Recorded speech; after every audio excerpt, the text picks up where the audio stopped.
Well, hello and welcome to another Lunch and Learn session sponsored by ATSU University Information Technology and Services Group. We're glad that you're with us for this session being broadcast via live stream. And once again, we are joining you from the David Welch studio on the Kirksville, Missouri campus, where we are experimenting to find better ways of communicating to and collaborating with the ATSU community and beyond. So we encourage you to participate in the session by adding your comments and thoughts to what we refer to as the chat room. The chat room is simply the comment area for the event on live stream. We have people monitoring that chat area, and we'll try to include any of your comments, thoughts, ideas, or questions into the discussion during the session. So we really encourage you to ask questions, share your opinions, and post your thoughts. Another reason for these sessions is to showcase some of the services that ITS can provide to faculty. So if you see something that kind of turns on a light in your mind about how you might use these broadcast or recording technologies in your classroom, for example, be sure to give us a call or submit a work order via the help desk, and we'll be glad to get with you and help extend your ideas into the classroom. So joining us today to talk about other ways to help faculty is our ATSU Research Support team. And I'll introduce them as we go around. On my right is Ken Pamperin. Ken is the director of the Research Support Group, and he's been with ATSU for 10 years and has been involved in a number of different research support roles. So welcome, Ken. Thank you. And then on my left is Deb Goggin, and Deb's title is Scientific Writer. She's been with ATSU for 9 years and is the most recent winner of the quarterly fitness drawing. So congratulations. And then to the far right of the tables, we have with us Lisa Norman. Lisa's role on the research support team is project manager. And Lisa told me how long she's been with ATSU, but I can't say because no one would believe me if I told you how long it's been. But it's been over 20 years, so I won't go with an exact number. And then finally, joining us in virtual space from Mesa, Arizona campus is Vanessa Pazdernik. And Vanessa is a senior biostatistician for the team. So welcome, Vanessa. You can say hi. Hi. All right, so let's start, if we can, with Ken. And Ken, if you can kind of give us a broad overview of research support. So, how did the group come about? What's the overall purpose of the group? How are you organized? Where are your staff located? Just kind of give us a broad swipe. Okay. Well, research support was organized 15 years ago, way back in 1999, and it consisted of one person back then, who was Jane Johnson. The goal was to create a department that would be able to assist researchers in performing research. Now, the basic scientists had a kind of a leg up because that's part of their training, but the clinical side doesn't necessarily have that type of training. Sure. So the department was put together to try and help them do their research, conduct it from beginning to end. The bottom line for us is that we're available for both the clinical and basic scientists. Now, some of our capabilities lend themselves more to the clinical research than they do the basic science. Right, so even though it was kind of started with clinicians more in mind, your services are provided to anyone, That's basic right. science or clinical side. And also faculty and students as well. Okay. So it's not just the externally funded researchers, it's all the researchers. Okay. It's not just PIs, but we include basically everybody who's in ATSU can come to us for assistance. Okay, so really if we're talking not only basic science, but clinical research and institutional research, I assume then as well. That's right. Okay, good. If you want to take a look at where we sit in the overall organization of ATSU, we belong to the Division of Research Grants and Information Systems, and there are 4 departments underneath that division. Okay, so I think I've got a graphic that we can kind of show on that. Okay, there we are. You can see the 4 departments that are underneath. Research support is listed first. Okay. We basically help the researchers conduct their research from research design to data collection to publication.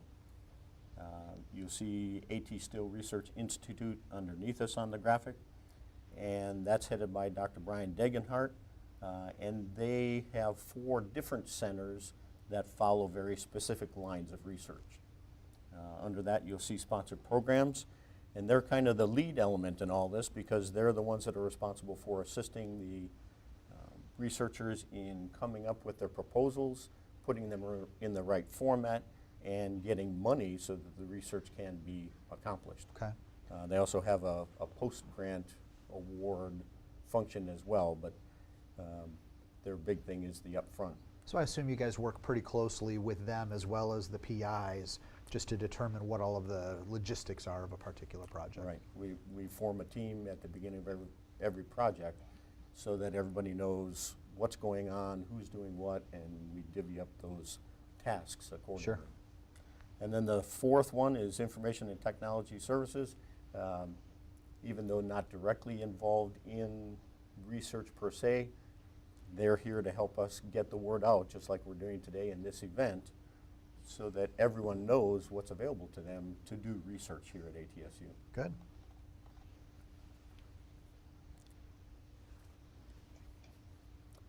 It was about a year ago that the members of Research Support were spread across both campuses, and we were spread out all over everywhere, both at Mesa and at Kirksville. If we could roll that footage of the new area, we're proud to say that we have been given a consolidated office complex here in Kirksville. It's in the basement of the Still building right next to the student mailboxes. Unfortunately, we still haven't gotten there yet for the Mesa campus, but we're trying hard to get them in a consolidated format as well. So Ken, I don't think that we covered just how many people do you have on the team as a whole? Well, we started out with 1.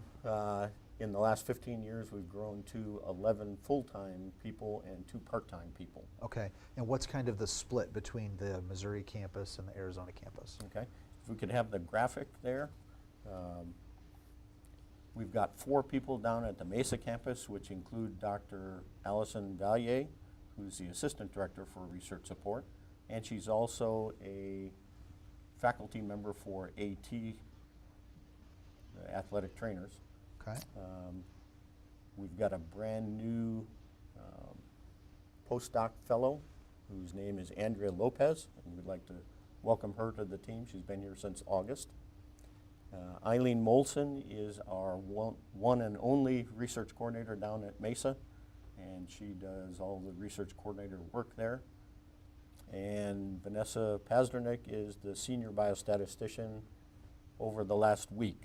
She just got selected for the position on the 1st of October. Woohoo! So Congratulations. she has a week time and grade, but she's a wonderful addition as the senior biostatistician. So the 4 that you see highlighted there in blue are all at the Mesa campus. The ones that are in green are here at Kirksville. You have myself as the director. The biostatistician that you see there is one that we will hire to replace Vanessa, but that will be here at Kirksville. And then Deb Goggin is the scientific writer.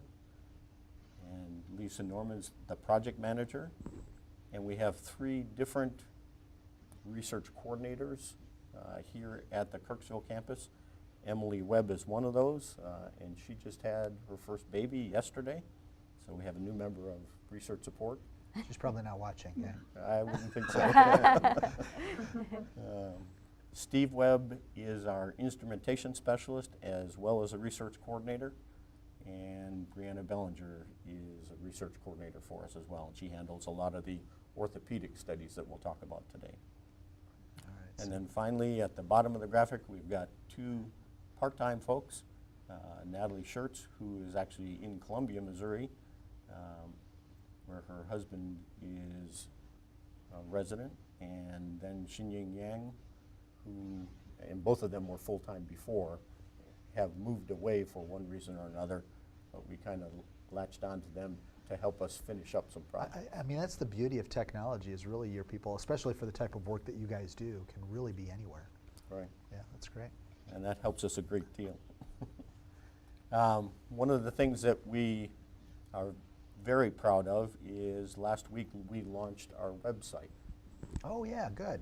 And I don't know if you can pull Yeah, that let's up go or in not. and take a look at it. So I'm going to go in, and I guess to navigate there, people would go through the portal normally, right? Right. So we'll go my.atsu.edu. I'll put in a little plug here too for people who don't recognize this login. So this is the login for what we're beta testing today. And if anyone's interested in beta testing the new kind of look on the portal, just send a note to the help desk or do a search on the ITS website for new portal, I think, and you'll find the form to fill out. And we've got several people who are beta testing it, but you'll see it's a little bit different look. So it might look a little bit different for those people who are viewing, but you can get to it if you need to. Okay, so once I log into the portal, then where would I go to see? In the upper left-hand corner, you'll see a departments or. Okay, yeah, so in- my in the navigation old is a format. little bit different, but yep, Right. under departments, Right. and then research and sponsored programs, I assume. Correct. And then you look for research support. And there we are. The overall goal of the website was to get our name out, let people know who we are, what we do, how to contact us. And it has been about a 12-month project, and we're very proud of the folks who put it together for us. It was all done, or most of it was done internally with, Yeah, that's great. with your folks as well. So it in looks the- like we've got a few different categories here. We've got a little bit of information about the group, request for assistance, so that I'm assuming that's like a form. Yeah, what I'd like to do is highlight a few points. Yep, good. Across the board. The request assistance is something brand new for us. It is a format that we've chosen to ask you for your guidance as to where you need help. And it's an online request form that you fill out describing exactly what type of assistance you need. And we receive that through the computer system, and that way we can delegate the appropriate tasks to the appropriate staff member. It's a great way for us to keep up with the workload that's coming in, manage that well, and basically use it hopefully in the future to justify our growth. Sure. So, one of the other tabs that you'll see is the Research Opportunity tab, and that allows you to take a look at the various practice-based research networks that exist at ATSU, any upcoming lectures and events such as the IBRS that you've already mentioned. And it also gives members of ATSU the opportunity to sign up to become participants in any of the research that's going on here at ATSU. So great. Talks a little bit about kind of what that means. And Right. excellent. And so the next tab is the current research tab.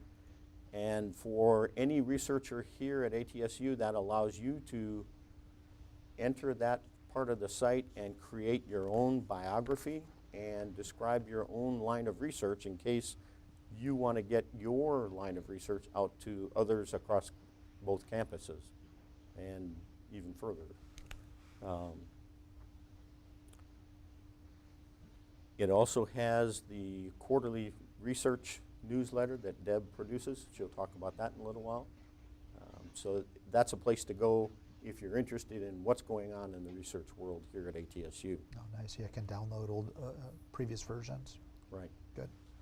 And then finally, the Researcher Resources tab has quite a few resources for the researchers at ATSU, to include a description of the research study life cycle, which is something that we've come up with to describe what it is we do and to allow the researchers to take a look at where they would fit in that cycle. We also have the forms that researchers routinely use when they're going through the research cycle. We do mention the availability for grants and funding assistance that Sponsored Programs mainly does, but again, we're working together with them to get research off the ground. Sure. And finally, we also highlight the lab facilities that exist on both campuses in case a researcher's new here. They can take a look at that and see exactly where they might go for a lab facility that they might need. Excellent. That's great. Yeah, I think the website's a great way. So you've got people on both campuses, plus virtually, plus the web. Right. So really lots of different ways to get a hold of your staff. That's great. So I think let's go ahead and take a little break if we can. So that's something that's a little bit different that we're doing this year or this season of the Lunch and Learns. And the idea here is to include some short pre-recorded content segments that would be of interest to the ATSU community. And you can think of these as kind of commercials, public service announcements, or just quick educational segments. But really it's designed to provide a little bit more information on various topics. So let's take a quick break and hear some about the upcoming Founders Day activities on the Missouri campus. Coming soon, Founders Day 2014. Be sure to mark your calendars for October 16 through 18. There will be all kinds of campus-wide activities, including the all-campus meeting, CME training, reunion activities, the Day of Compassion Remembrance Ceremony, and tours. There'll be a campus tour of the Virtual and Darabin Ultrasound Center, also a tour of the Missouri School of Dentistry and Oral Health Interprofessional Education Building, and finally, a tour of the Kirksville community. There'll also be flag football game, the Celebration event with games, barbecue, bonfire, s'mores, the trivia contest, and door prizes. And don't forget the 5K run and the 1.5 mile walk. And of course, Bucky will be there. Come out and enjoy the festivities. All right, great. Welcome back. So we are with some of ATSU Research Support team today and talking about some of the services that this group provides. Reminder, please, if you have questions for Ken or any of the group, put them in the chat area, which should be the kind of the window just on the right-hand side of the live stream event. So please post your questions and comments there. And I think what we'll do next is just kind of go around the table and hear from the various team members about their roles, responsibilities, and kind of their day-to-day activities, if that's okay. So let's start, if we can, Ken, with you at the top and kind of describe yours and Allison's roles as director and assistant director. Okay. Well, we have pretty much of a vanilla leadership role in the fact that we control the workflow of things, responsible for budgets, for hiring, that type of thing. The real key to our whole operation, though, is our subject matter experts. Those people that work in research support that have very specific tasks in supporting the researchers. We help them out to do their work, but they are the real keys to our success as far as research at ATSU. So I think what I'd like to do is focus on their specialties and hear that coming directly from them. Okay, that sounds good. So, I mean, I assume that you guys kind of do all of the budget stuff and organize the work, typical managerial duties, but really it's the specific tasks of the different groups that you've got. Right. Okay, then let's maybe go with biostatisticians, and I've gotten that right twice in a row now. Biostatisticians, and Vanessa, if we can, maybe go with you, just give us a little bit of information about what you do and kind of what your role is. Yes, absolutely. Thanks, and hi, everyone. I'm here to talk about the statistical support from our department. First, if you consult a biostatistician, we can help with more than just number crunching. We highly encourage those planning a study to meet with us early. So we help the researcher to develop a quality research question that has a testable hypothesis. And this requires consideration of what data the researcher can collect that accurately measures the features the researcher is interested in. And we can also talk about what factors may confound results.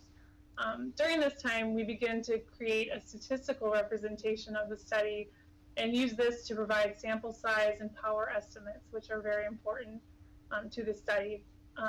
This development period, which typically happens right at the beginning of the study planning process, requires considerable dialogue between the researcher and the statistician, but it proves to be very valuable in the end.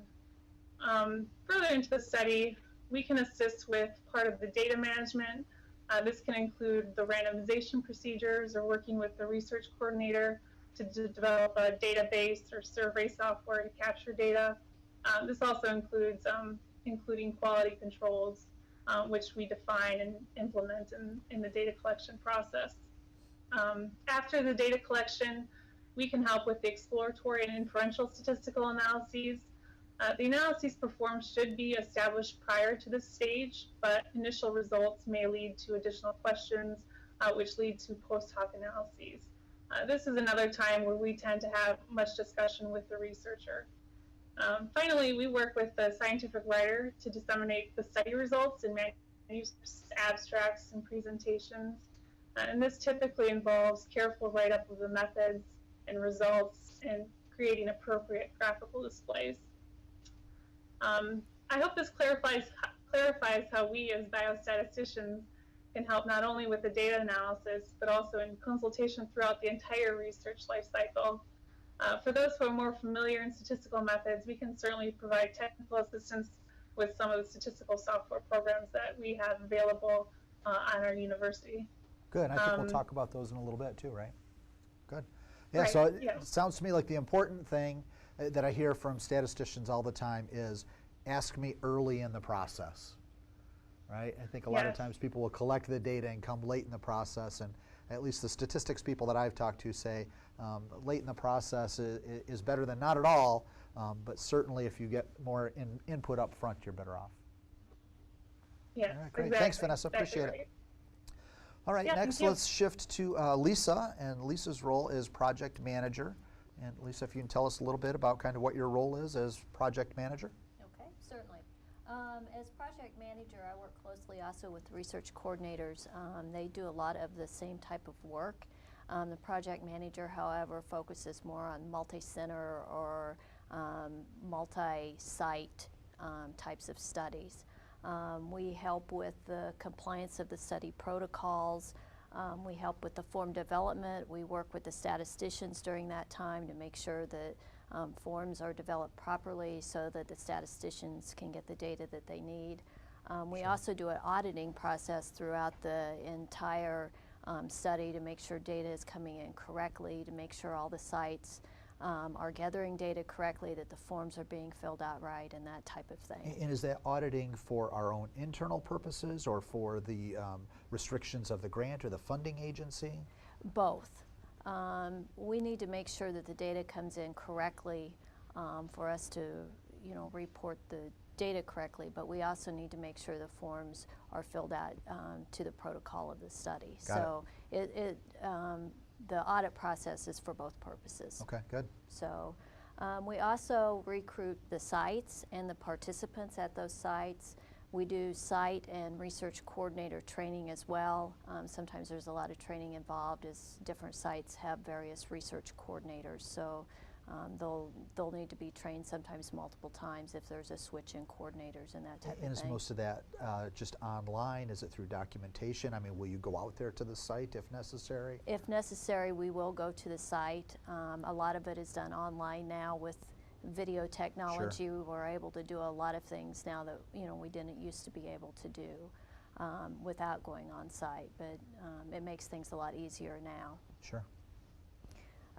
We prepare final reports and along the way progress reports for grants and various funding agencies.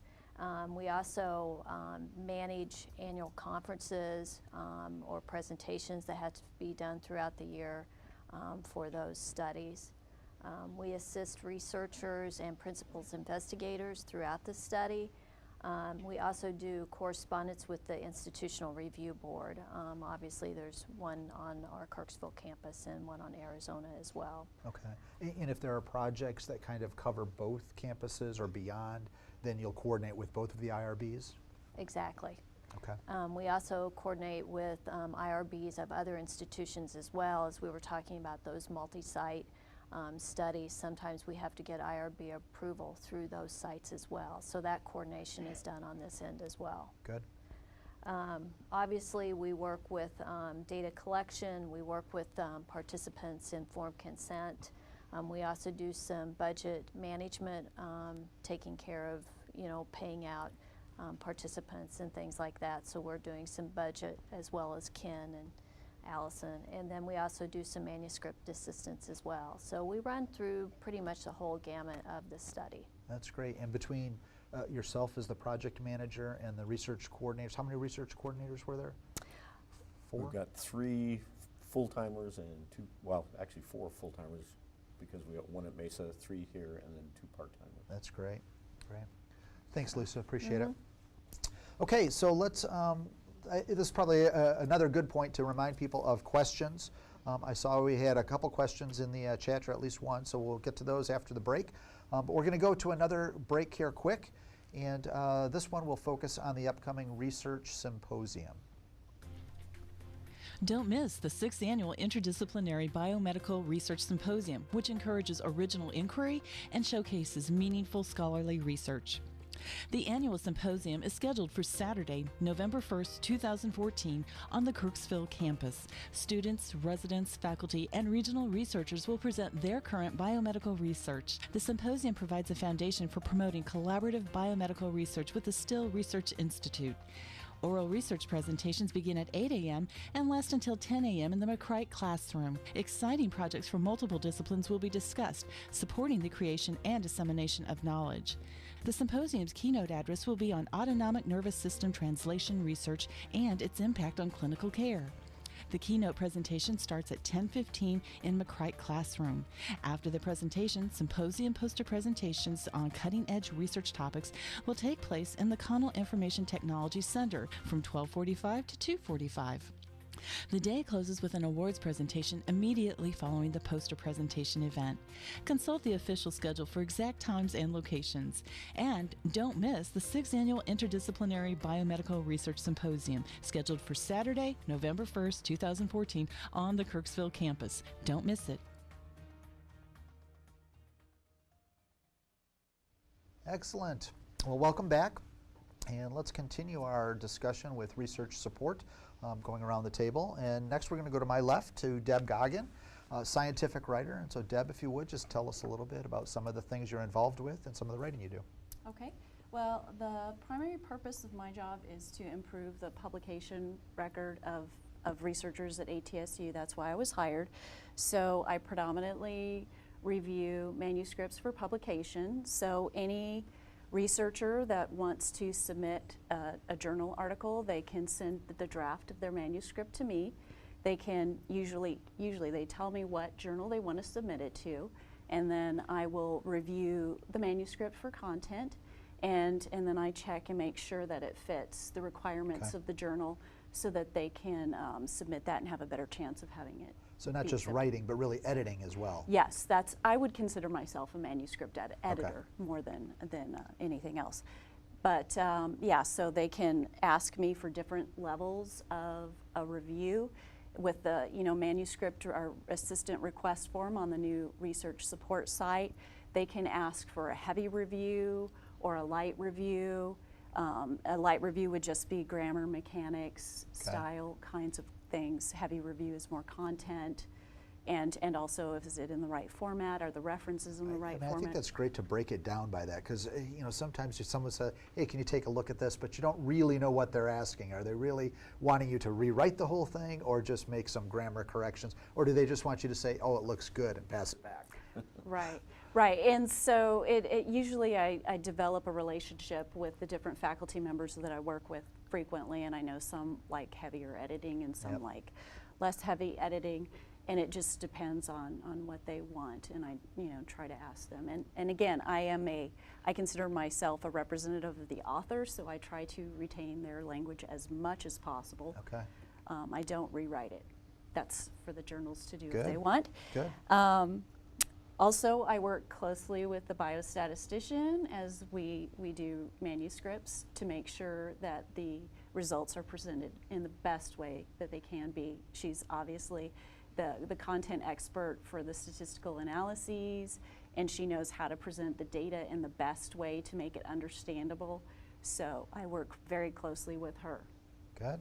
As well. Great. So I'm sure that there are some other areas that we can take a look at, and I think we've got a lot of software and other resources that we should probably touch on. as part of this conversation. So maybe we can start out with the statistical packages. And Vanessa, if you would, kind of walk us through those. Sure. Yeah, the software used for statistics includes SAS. SAS stands for Statistical Analysis System. SAS provides a graphical point-and-click user interface, but it also provides more advanced options through the SAS programming language. The university does have a volume license for SAS. Another software system is SPSS, which stands for Statistical Package for the Social Sciences. However, don't be misled by the name because it is used in other fields such as the health sciences. Most of the features of SPSS are accessible via pull-down menus, and the university has a site license for SPSS. SigmaPlot is a third software package for scientific graphing and data analysis. And then finally R and RStudio. These are available as free software environments for statistical computing and graphics. R uses a command line interface. However, several graphical user interfaces are available for use with R. Yeah, I've heard of more and more faculty who are interested in R and probably starting to use it a little bit more. It seems like it's a pretty It has nice tool. grown in popularity over the years. So. Yeah, probably because of the price. Right, exactly. Yeah. Doesn't It hurt. is free. Okay, so that's what we have from statistical tools. Let's maybe move to reference management. Deb, if you could kind of cover some of those tools. Well, the predominant reference manager tool that I use is EndNote, and that's what most of our faculty use. I guess we own 8 concurrent EndNote licenses, and so it's very useful for researchers that's a program that they can download citations directly into the program, and then when they submit to a journal, it's very easy to make the references come out in whatever format's required by the journal, so that you don't have to keep changing references all the time. Sure. So that's very useful. I know some faculty members are starting to use the free online reference manager programs such as Zotero, and those are things that certainly can be used as well. Okay, I haven't heard of Zotero, but I know Mendeley is yeah. one that I've heard of. Yeah. Yep, okay, good. Then I guess the last group, if we're grouping software, would probably be all of the data collection and survey management software. And I know this is one that, from an IT perspective, is kind of a constant pain in our side because we have so many different tools for collecting data.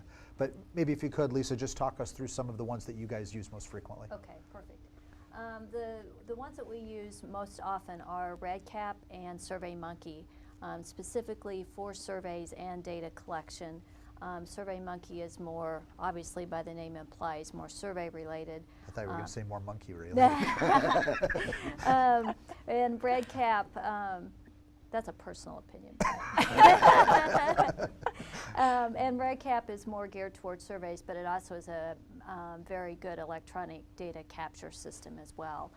That was actually designed by Vanderbilt University along with NIH, and we have a consortium membership with them to use that on campus. And anyone on campus can actually use that. It's a free service. You do have to get in touch with Jane Johnson to be able to use that exact software, though. Okay. The other things that we use are the old-time Scantron forms, the bubble forms that we all are used to filling out. We could also develop those on site and personalize one for your own use if you need something other than a standard form. The other thing is Qualtrics. I don't really know anything about it. That's something that's used on the Arizona campus, but I know it's something that they use quite a bit with some of their research studies. Yeah, I know there's tons of tools, and I don't know, you guys probably give out the number 2 pencils for the Scantron forms as well. Yep. Yeah. Still sharpening them. Yeah. Well, that's great. So it's a great overview of the variety of services available to researchers.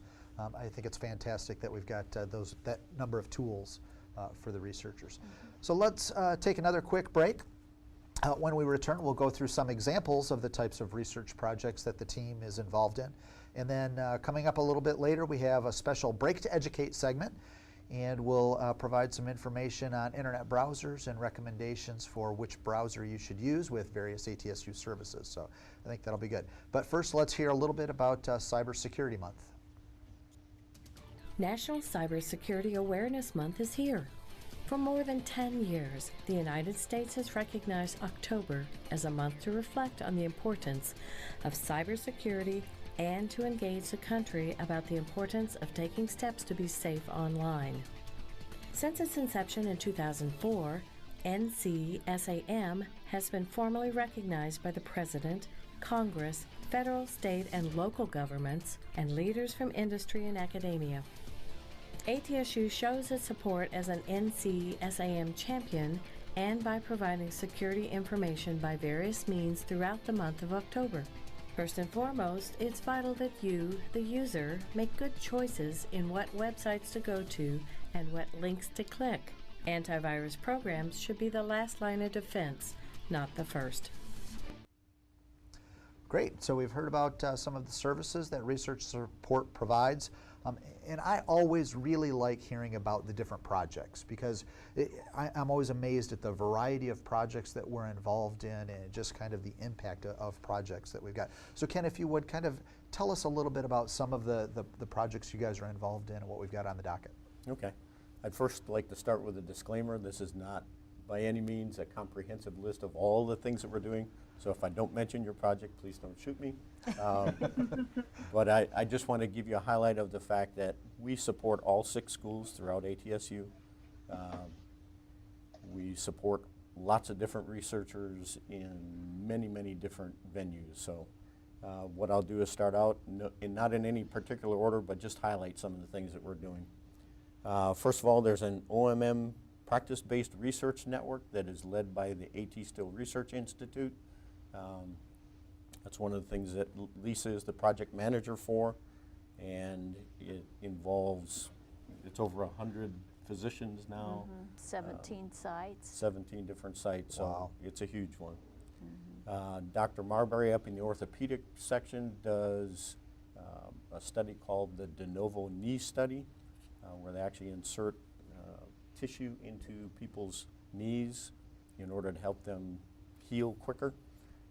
And he also is investigating other orthopedic studies as well.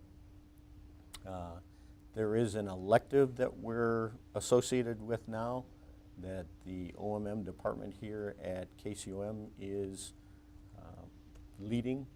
Dr. Eric Snyder is the founder of the course and works with Dr. Brian Dagenhart from the ATSU Research Institute. And I believe we've got some footage for that. What you see here is some technology that we're using with students in this elective to teach them to better diagnose asymmetries between the bony landmarks on the human body. You'll see cameras right above the examiners, and they have foot pedals. You can't see them in this picture very well, but there are foot pedals to the side of each bed where they can take a picture of their thumbs or fingers, whatever they're palpating with, and we can give them a near real-time idea of their accuracy between what they're evaluating the asymmetry to be and an exact measurement on the computer system. It's done with a proprietary software that we collaborated with Truman professors There you go. on. You can see her using her foot pedal there. Yeah. So this system basically is designed to help them improve their skills as palpators. And diagnosis is the key to their success when it comes to their treatment. Yeah, it's great. The amount of technology that we're really starting to use in this is fantastic for me as a technology person. But it's impressive when you go over there and take a look at it.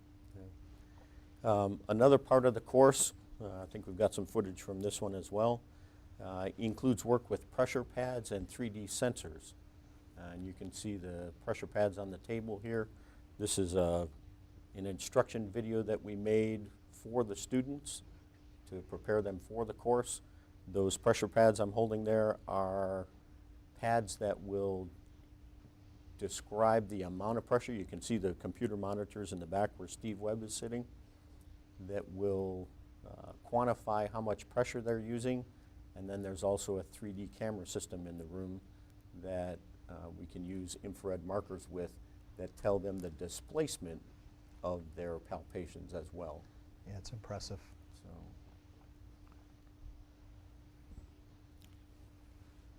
and as far as other things, we have a KCOM resident by the name of Dr. Peternell who is doing a cranial motion study now and how to measure the motion of your cranial plates. We just had the conclusion of the data collection for a study that was funded by the AOA that covered low back pain and sacroiliac joint pain. It was headed by Dr. Jeremy Hauser of KCOM, but it included clinicians both from SOMA and from KCOM.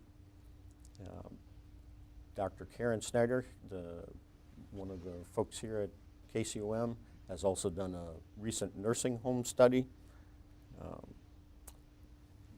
You may have heard that recently we've just been notified that the DOD has approved 2 studies for Dr. Jim Linsky at ASHS down in Mesa, and he's doing research on amputees, something that's a very important part now based upon the number of folks coming back from combat who have that situation. MOSDA was represented by Dr. Crutchfield's work on dental adverse events, as well as his PBRN, Practice-Based Research Network in the dental field. ASDO's had some research that we've supported. In fact, Dr. Valier, the assistant director down at Mesa, helped Dr. Dillenberg on a study of patients without teeth. It's an edentulous study where they actually provided teeth through ASDO to the folks to see how that changed their quality of life.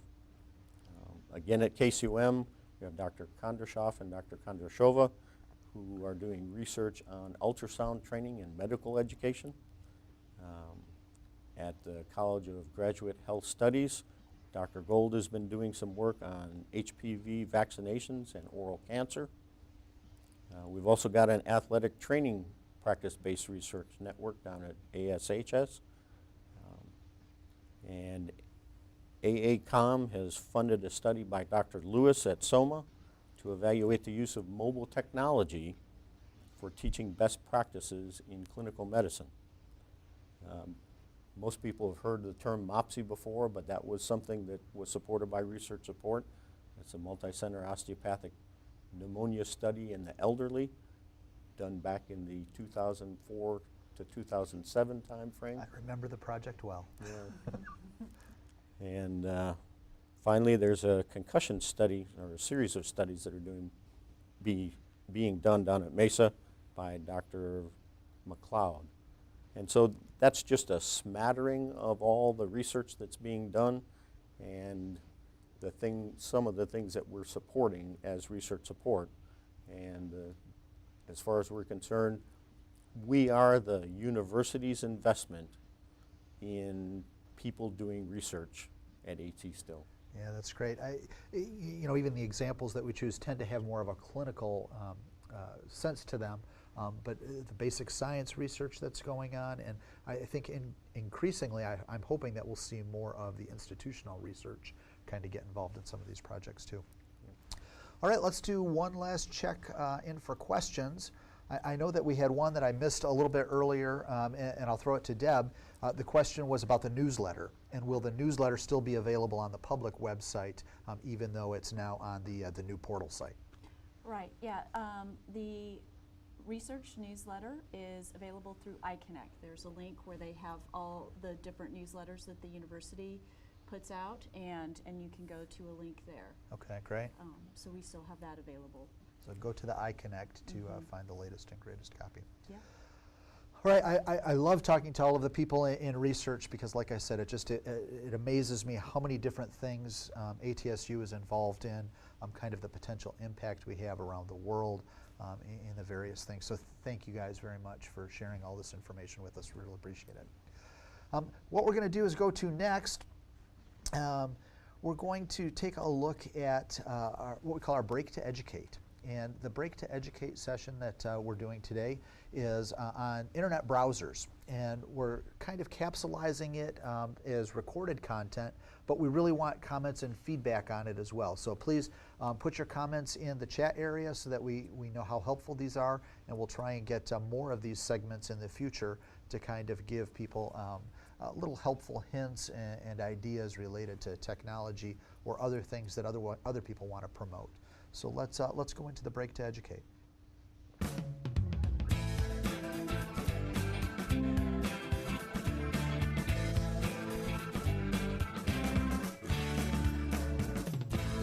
Hi, this is Kurt from the Help Desk. I'd like to take a few minutes of your time today to speak about something we use day in and day out, and that is our browser. What exactly is a browser, why it's important, and which browsers work the best with our ATSU systems.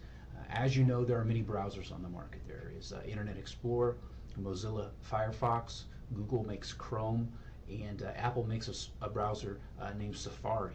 And all these are great browsers. However, there are certain browsers that work better with our systems as opposed to other browsers. So I promise this won't take too much of your time, and I hope you find this to be beneficial. Hey, this is Scott from Google. We're here in Times Square, New York to find out what is a browser. A website that you can search on, I think. I call it the search engine. That's what I call it with the browser. What is a browser? Browser's a search engine. Browser is a search engine. Browse, right. It's where I search through, like to find things. It's where you put your search terms, correct? What is a browser? Google. What else? Browsers what you use to look at internet web pages. What is a browser? I use the Yahoo. No, is that not a browser? Do you know what the difference is between a search engine and a browser? Well, not exactly. I mean, no. I don't know. I guess the internet is just where you know, find anything, and I guess you browse the same way. Hell, I don't know. A browser is when you know what you're looking for, and a search engine is when you're searching for something. I assume a browser is the way to get on, but no, I don't know much. So do you know what the difference is between Google and your browser? No, not really. What browser do you use? I use Firefox. What made you switch to Firefox? My friend came over to my house and erased all my other browsers and installed it and said, you're using this now. What browser do you guys use? Google. I have AOL. We go through broadband. The big E with the Explorer on it. I'm not a computer guy. I might be the wrong one for this. What browser do you guys like to use? We use Google. I use Google. Google predominates the market, obviously, but occasionally I like to go to Yahoo just to give them some business. Yeah, I use Internet Explorer and Mozilla Firefox. Oh, is that your internet browser? Help! Have you heard of Google's browser, Chrome? No, I haven't. No. CHROME? No. What is that? Crown? No, I have not. Have you heard of Google's Chrome browser? No. Should I use it? Have you heard of Google's Chrome browser? Chrome browser? No way.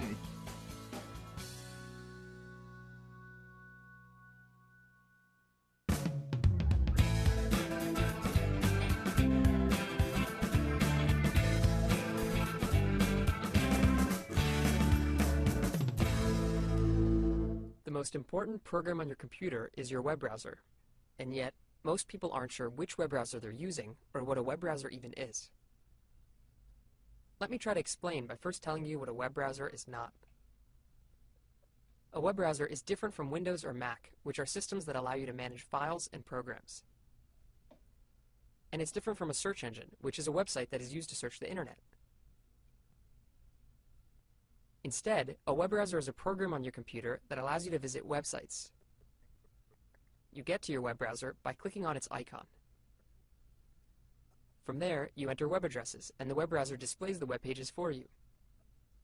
The web browser is the most important piece of software on your computer because every web page runs through it. So a faster web browser means that you'll save time on every web page you open. Installing a new web browser is free and only takes minutes. So take a moment to choose a web browser that you like best today.